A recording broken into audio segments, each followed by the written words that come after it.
Michael Knowles of Daily Wire fame has been killing it lately when it comes to debating leftists. His latest pitiful victim was Destiny when they appeared together on the Piers Morgan show Uncensored. For after decades of saying, oh, we need to limit the power of government. Oh, we need to limit the power. Say, well, maybe the president should actually be above most criminal prosecution. Destiny is, I think, intentionally conflating two things. Yes, we want a weaker president, so it prevents it from becoming an autocracy. But while he's operating within the powers that he's been granted, he should have some immunity. We don't want the president to be hamstrung with the threat of constant lawsuits while he's acting within his powers. Also, as a quick thing, you keep saying that, no, it's just partial immunity for official acts. What is an official act of the president? If you actually listen to the oral arguments that were presented before the Supreme Court, what that act even is and the ability to even probe for it is stuff right now that is now presumed to be immune. Well, yes, that is the question that hasn't been decided. It's up to the lower courts to decide what an official act is. Just to be clear, I'm not pretending to be a legal expert here. This is just my opinion. When Donald Trump is asking Pence, hey, can you throw out the election because I don't like the results, which is a real thing that happened, by the way. As much as Trump would like to say that's not true, that is counted as an official action because these are the roles of the president and vice president, deciding how to count the electoral votes. That is insanity to me. Destiny is saying this very affirmatively when that hasn't been decided yet.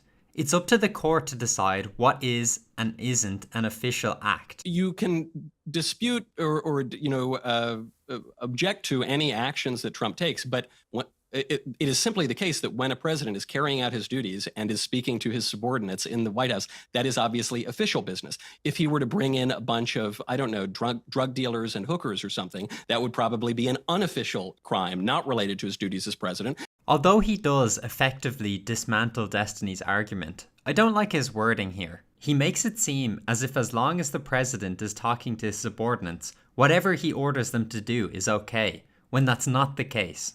It would be up to a judge in the lower courts to decide whether he was acting under his personal capacity or he was acting as president. And the reason that this matters and why it's really a moderate decision is because it goes back about 40 years to Nixon versus Fitzgerald, which found out that the president, yes, indeed, has quite a lot of immunity from at least from civil liability. And then the reason that this is such a novel bombshell case is because until Joe Biden tried to throw his rival into the clink, we didn't prosecute presidents because that's the kind of behavior typical of banana republics and tin pot dictatorships.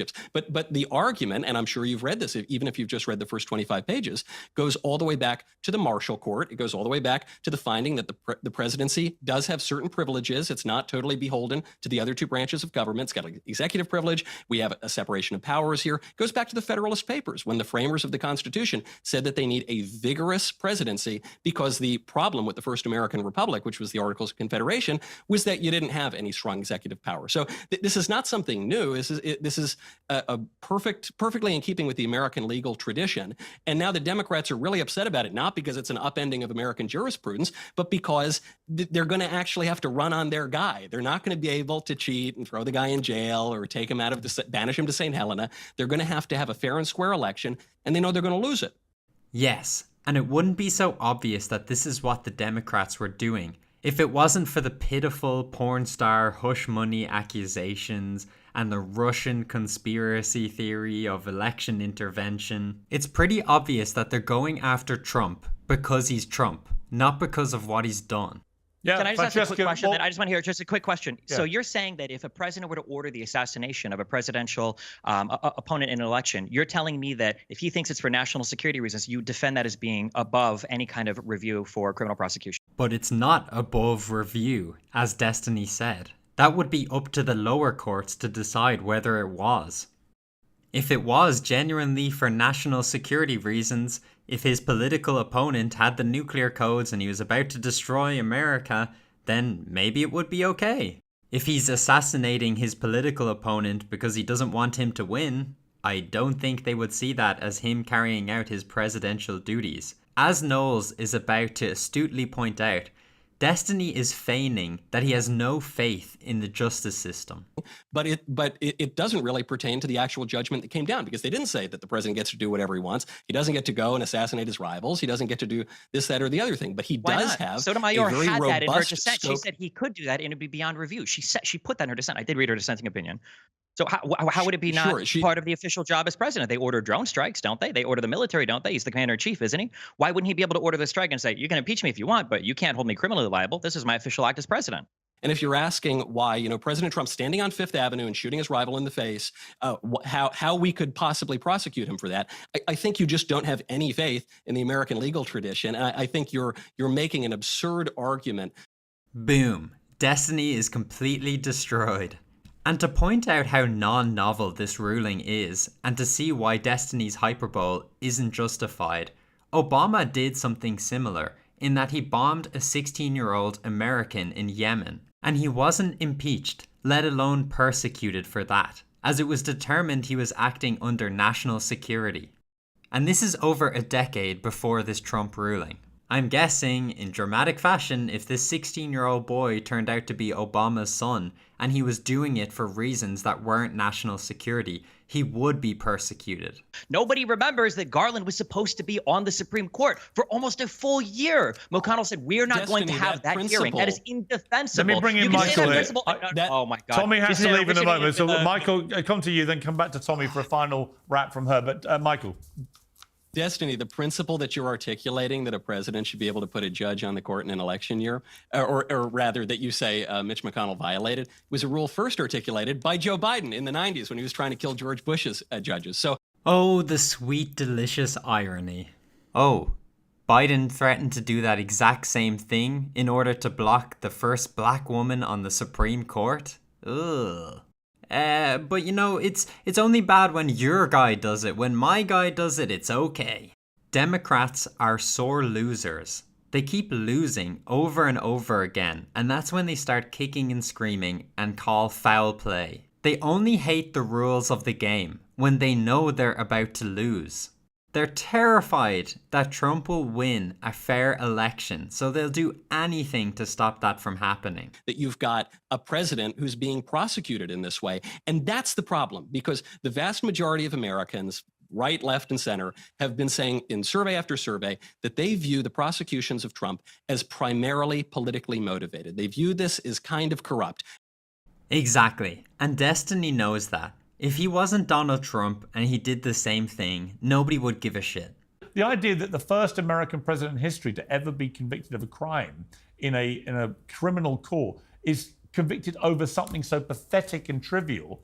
The American people, the right-minded, reasonable people who are not in the kind of mad tribal ends of their parties, all went, well, that's ridiculous.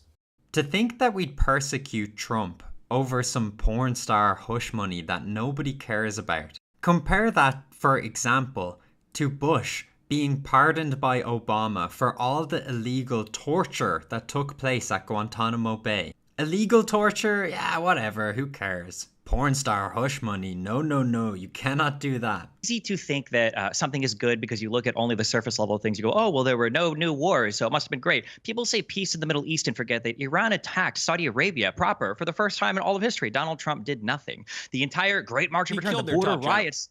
Look at Destiny's face. Oh shit, I'm instantly proven wrong. Personally, I would classify killing their top general as doing something. Donald Trump did nothing. The entire Great March of Return, the border riots raged on. Yeah, that's great. That's not peace in the Middle East. What a pathetic pivot from Destiny. He didn't do anything. Well, he killed their top general.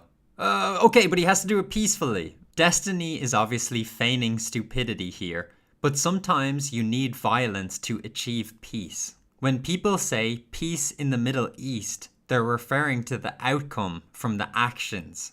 And Destiny knows this because he says the bombs on Hiroshima and Nagasaki were justified.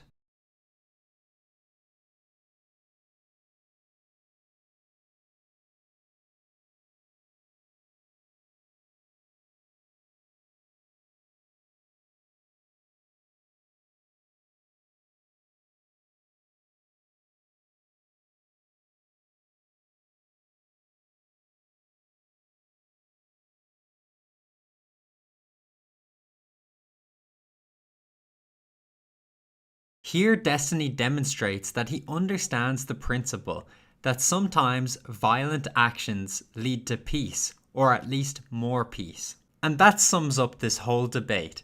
It's Destiny pretending he's stupider than he really is in order to avoid admitting that he's wrong.